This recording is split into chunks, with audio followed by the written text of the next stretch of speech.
오늘의 사연 시작합니다. 안녕하세요. 저는 얼마 전 한국으로 돌아온 33살의 남자입니다. 제가 해외지사로 발령이 나서 1년 정도 일을 하고 다시 한국으로 들어왔는데 그때 있었던 일에 대해 이야기를 해볼까 합니다.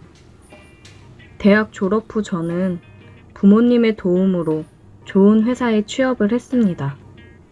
취업하고 2, 3년 일을 배우며 열심히 일을 했고 그런 저에게 해외 지사에 다녀올 기회가 생겼어요.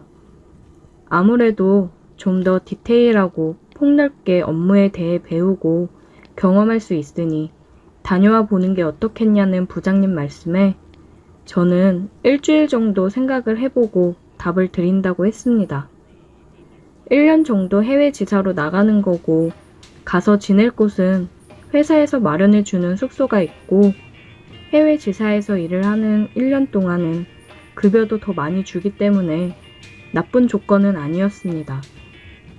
오히려 제게 많은 도움이 되니 좋은 기회였죠. 하지만 바로 가겠다고 얘기를 하지 못한 건 결혼을 약속한 2년 정도 만난 여자친구가 있기 때문에 망설여지더라고요. 1년이라는 시간 동안 떨어져 있을 생각을 하니 우리 둘 다 그 시간을 견뎌낼 수 있을까 싶었습니다. 물론 사랑하는 마음으로 버틸 수 있겠지만 몸이 멀어지면 마음도 멀어진다잖아요. 그래서 걱정이 되더라고요. 저는 부장님께 얘기를 듣고 저녁에 여자친구를 만나서 얘기를 했습니다. 자기야, 오늘 부장님이 좋은 제안을 해주셨는데 자기랑 상의를 해봐야 될 것 같아서. 좋은 제안? 어떤 건데? 1년 정도 해외 지사 가서 일 배우고 들어오면 어떻겠냐고 하시더라고. 다녀오면 승진도 확실히 될 것 같고 나한테는 좋은 기회인데 1년 동안 자기랑 떨어져 있어야 되니까 자기랑 상의를 해봐야 될 것 같아서. 아, 해외로 1년 동안? 그게 자기한테는 나가는 게 좋은 거지? 어디로 가는데? 아무래도 좋은 기회이긴 하지. 다녀오면 승진도 보장되니까. 미국 지사로 갈 것 같아. 미국? 너무 멀긴 하다. 그치? 그냥 못 간다고 할까? 아니야, 다녀와.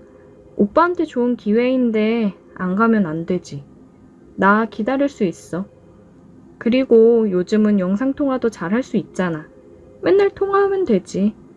이해해줘서 고마워. 나 갔다가 오면 우리 결혼하자. 1년만 고생해줘. 나는 걱정 말고 조심히 다녀와. 음식 입에 안 맞는다고 안 챙겨 먹지 말고. 알겠지? 언제 나가는 거야, 그럼? 내일 부장님한테 얘기 드리고 일정 다시 확인해 봐야 해. 아마 한 달 이내로 나가게 되지 않을까 싶어. 금방이겠네. 그때 동안 우리 데이트 엄청 해야겠다. 저는 떠나기 전까지 여자친구랑 많은 시간을 보냈고 여자친구의 배웅을 받으며 출국을 했습니다. 도착해서부터 여자친구랑 연락을 했고 본격적으로 출근을 하면서 많이 바쁘다 보니 전처럼 연락을 자주 할 수는 없었어요. 일 끝나고 집에서 영상통화를 하고 그랬는데 이것도 시간이 지날수록 뭔가 마음이 힘드니 집 가서는 저도 모르게 그냥 잠들어 버리고 그랬습니다. 타국 생활은 생각했던 것만큼 쉽지 않았어요. 제가 있는 부서에 한국인 동료분이 한 분 더 있었는데 아내가 출산한 지 얼마 안 돼서 매일 집에 일찍 들어가느라 술 한 잔도 같이 할 시간이 없더라고요. 외로운 곳에서 술 한잔하며 얘기할 사람도 없으니 우울감도 찾아오고 힘들었습니다. 여자친구는 제가 연락이 잘 안 되니까 걱정과 투정을 부리는데 저는 그걸 받아줄 마음의 여유가 안 됐던 거죠. 저도 힘드니까요. 타국 생활이 힘들어 저는 일 끝나고 혼자 바에 가서 술을 많이 마셨습니다. 하루는 바에서 술을 마시고 있는데 웬 여자가 다가오더라고요. 옆에 앉아도 돼요? 저는 여자 목소리에 고개를 돌려 쳐다보았고 제 옆에는 외국인 여성이 서 있었습니다. 네, 그럼요. 앉으세요. 그녀는 웃으며 옆자리에 앉더라고요. 이국적인 외모를 가진 그녀는 누가 봐도 한국 사람이 아니었는데 한국말을 굉장히 유창하게 잘하더라고요. 그녀와 술을 마시며 이런저런 얘기를 많이 나누었습니다. 그녀는 한국을 좋아하고 교환학생으로 한국에서 3년간 지내다 와서 한국말을 잘하는 거라고 했어요. 누가 보면 진짜 한국 사람이랑 다를 바가 없었습니다. 외로운 타국에서 맘 편히 웃으며 얘기를 할 사람을 만난 게 좋아 들떴는지 시간이 가는 줄 모르고 수다를 떨었어요. 그녀는 정말 유쾌하고 또 화끈하고 매력이 넘치는 여자였습니다.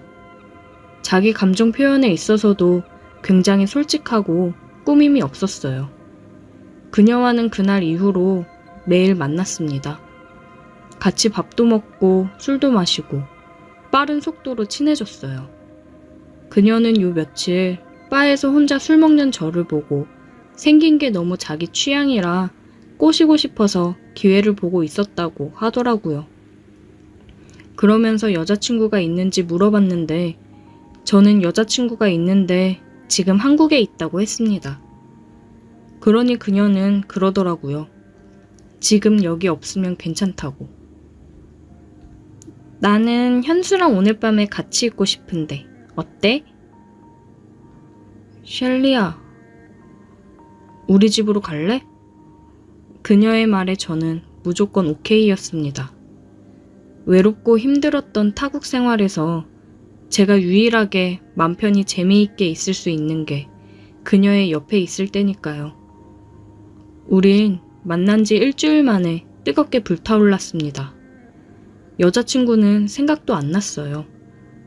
외국인 여자는 처음이었는데 확실히 틀리더라고요. 너무 좋았습니다. 새하얀 피부에 콜라병 몸매, 그녀와 잘 어울리는 금발머리까지 모든 게 완벽했어요. 그녀와 저는 밤새 뜨겁게 사랑을 나눴습니다. 그 이후로 그녀와 함께 지내게 되었어요. 가끔씩 그녀는 제가 여자친구와 영상통화를 하고 있으면 저를 괴롭히며 난처하게 만들곤 했습니다. 귀여운 질투였죠. 영상통화로 여자친구한테 사랑한다고 얘기를 하고 난 후면 저는 그녀의 기분을 풀어주기 위해 어느 때보다 밤에 열심히 그녀의 기분을 풀어주고는 했습니다. 어느 날은 여자친구가 여름 휴가 일주일 정도 쓰고 미국으로 놀러 온다고 하더라고요. 저는 놀라서 어차피 와도 바빠서 못 본다고 조금 있으면 한국 들어가니까 그때 실컷 보면 되지라고 말하고 여자친구를 못 오게 했어요. 여자친구는 그냥 얼굴 보고 같이 있기만 해도 좋으니까 가려고 하는 건데 못 오게 하니까 서운해 하더라고요. 저는 또 그런 여자친구를 달래주며 정말 바쁘고 비행시간도 긴데 괜히 고생이라며 한국 들어갈 때 선물 사갈 테니 조금만 기다리라고 기분을 풀어주었습니다.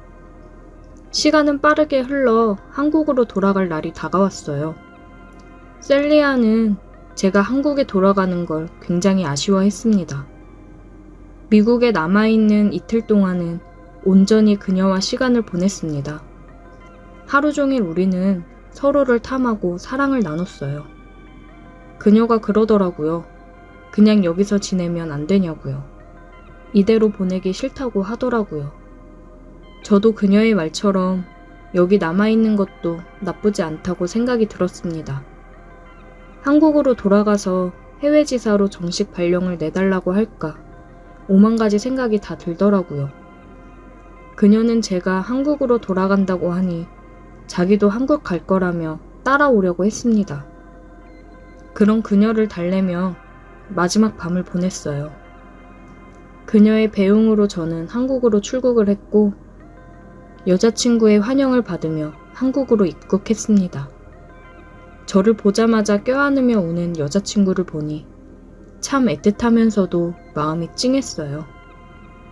이제 한국으로 돌아온 저는 다시 정신을 차리고 여자친구한테 집중하며 결혼 준비를 해야 되는데 자꾸만 셀리아가 생각이 나서 괴롭습니다.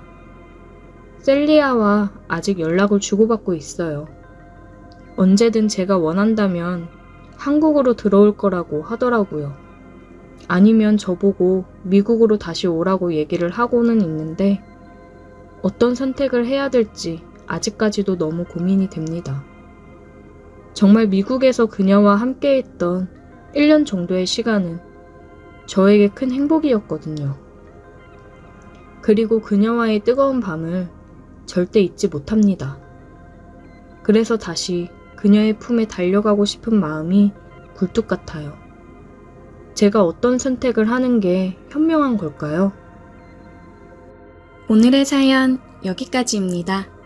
오늘도 들어주셔서 감사해요. 구독, 좋아요, 알림 설정 부탁드려요. 오늘의 사연 시작합니다. 안녕하세요. 저는 30대 초반의 총각 남자입니다. 제가 살고 있는 곳은 강원도입니다. 요새 많이 발전하고 있는 지역이라 살기 좋은 곳이에요. 저희 부모님은 제가 어릴 때부터 한 집에서 쭉 사셨는데 앞집 아저씨랑 의형제 맺으며 굉장히 친하게 지내셨습니다. 가족 모두가 가깝게 지냈는데 옆집은 아들은 없고 딸만 셋이 있는 딸부잣집이었습니다. 아들을 원했던 옆집 아저씨는 저만 보면 사이 삼고 싶다면서 아저씨네 딸 셋 중에 아무나 하나 골라서 장가오라는 농담을 자주 하셨어요. 그 집 딸들 3명 모두 미모가 출중해서 동네에서 이쁘기로 소문이 자자했고 옛날부터 동네 남학생들 모두 구경하러 오기도 했습니다. 저야 어릴 적부터 친하게 지냈으니 친구처럼 오빠처럼 지냈는데 성인이 되고 나서 저는 회사 근처로 방을 얻어 독립하고 그 뒤로부터는 자주 만난 적이 없습니다. 여자친구도 없어 취업하고 휴가를 같이 갈 사람도 없고 그냥 가족들이랑 근처 계곡에나 놀러 가자고 전화를 했고 엄마는 안 그래도 날이 더워서 계곡에 발 담그고 백숙이나 먹으면 좋겠다 싶었는데 잘 됐다며 옆집 가족들이랑 같이 가면 되겠다고 좋아하셨어요.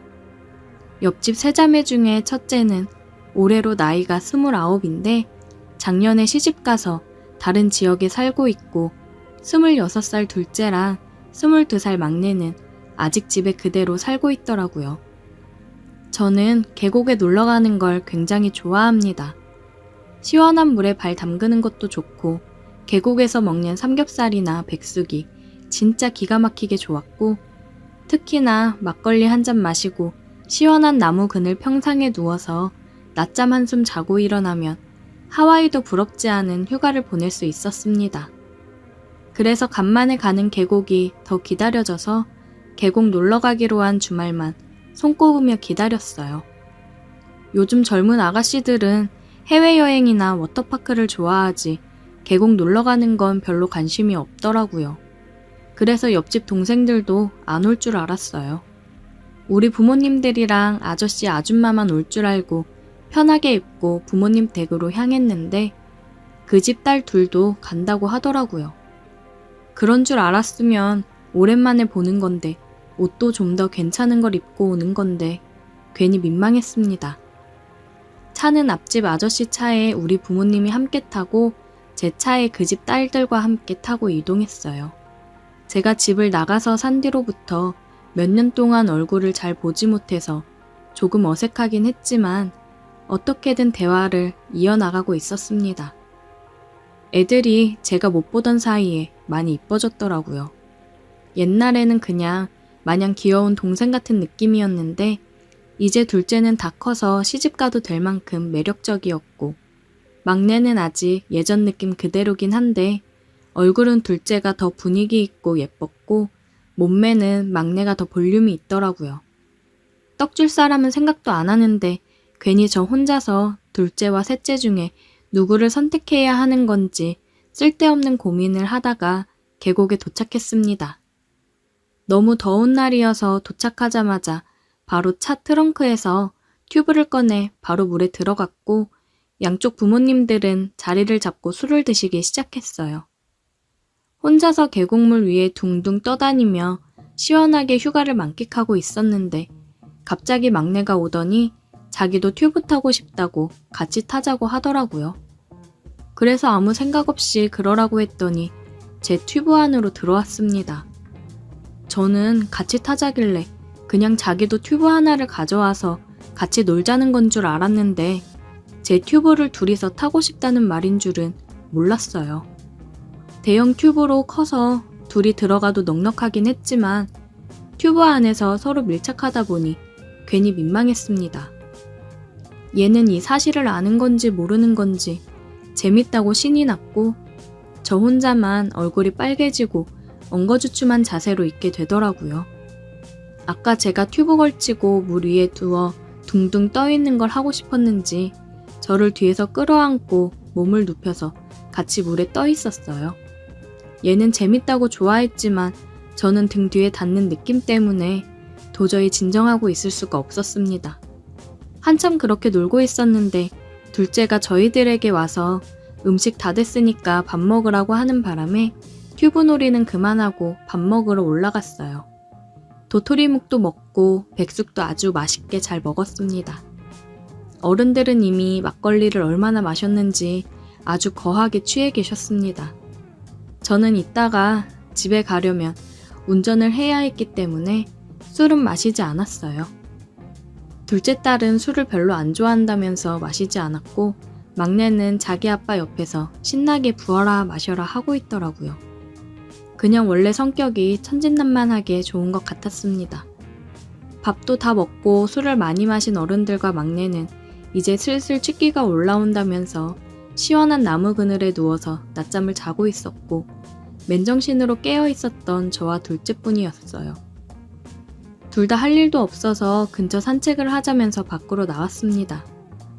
서로 뭘 좋아하는지도 몰라서 괜히 연예인 이야기를 하거나 최근에 본 드라마 이야기를 하면서 근처 숲길을 따라 걸었어요. 한참 걷다 보니 주변에 사람도 없고 한적한 공터가 나오더라고요. 날도 더운데 잠깐 쉬었다가 가기로 하고 벤치에 앉았는데 갑자기 둘 다 말이 없어지고 어색한 기운이 흘렀습니다. 그러다가 둘째도 이 상황이 많이 어색했는지 먼저 제게 말을 걸었습니다. 오빠, 내 동생 좋아해요? 저는 갑작스러운 돌직구 질문에 깜짝 놀라면서 아니라고 손사래를 쳤어요.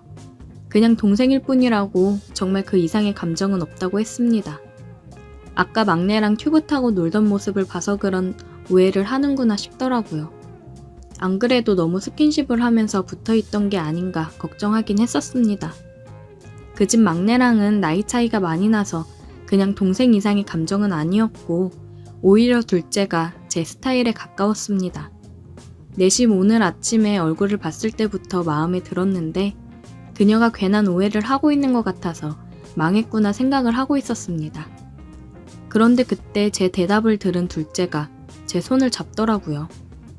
깜짝 놀랐는데 그녀가 저를 바라보면서 그럼 저는 어떻게 생각해요? 라고 물었습니다. 저야 당연히 두 손 들고 환영이었죠. 갑자기 머리가 빠르게 돌아가기 시작했고 예전부터 나는 너를 좋아하고 있었다고 거짓말을 해버렸어요. 그러자 그녀 얼굴이 갑자기 환해지더니 자기도 예전부터 저를 마음속에 품고 있었다고 하더라고요. 그래서 오늘 계곡에도 저를 보러 따라 나온 거라고 했습니다. 그러면서 그녀는 은근히 제 옆쪽으로 더 다가왔고 눈을 감았습니다. 저는 그런 그녀를 보며 귀엽다고 생각을 했고 눈을 감고 있는 그녀에게 다가가 입을 맞추었어요. 그녀도 저만큼이나 긴장을 많이 하고 있는 게 느껴졌습니다. 아무도 없는 그 숲속 한가운데에는 우리 둘 숨소리로 가득했습니다. 제가 그녀를 알고 지낸 지도 어릴 때부터 10년도 더 넘었는데 그동안 저는 그녀와 제가 이런 사이로 발전할 거라고 전혀 상상하지도 못했습니다. 워낙 예쁘고 인기도 많아서 다른 잘생기고 능력 있는 남자를 만날 거라고 생각했었지 그녀가 마음속으로 품어온 사람이 저라는 것을 알았을 때는 진짜 하늘을 날아갈 것처럼 기뻤습니다. 입맞춤이 끝나고 서로를 바라보는데 조금은 민망하더라고요. 그녀도 기세 좋게 제게 고백을 했지만 막상 입을 맞추고 나니 부끄러운지 제 눈을 제대로 마주치지 못했어요. 돌아오는 길에 우리 둘은 말은 없었지만 서로의 손을 꼭 잡고 걷고 있었습니다. 시간도 어느 정도 흐르고 부모님들 술도 깨는 바람에 집으로 다시 돌아왔어요. 다들 술을 마셔서 저는 저희 부모님과 그녀는 그녀의 가족들을 태우고 집으로 갔습니다. 그리고 주고받은 연락처로 연락을 주고받았고 연인으로 발전을 했어요. 저는 그 뒤로 자주 가지 않았던 본가에 자주 드나들고 있습니다. 가끔 그녀도 제가 있는 자취방에 놀러 오고는 합니다. 요즘 그녀와 함께 너무 행복한 하루하루를 보내고 있네요. 오늘의 사연 여기까지입니다. 오늘도 들어주셔서 감사해요. 구독, 좋아요, 알림 설정 부탁드려요.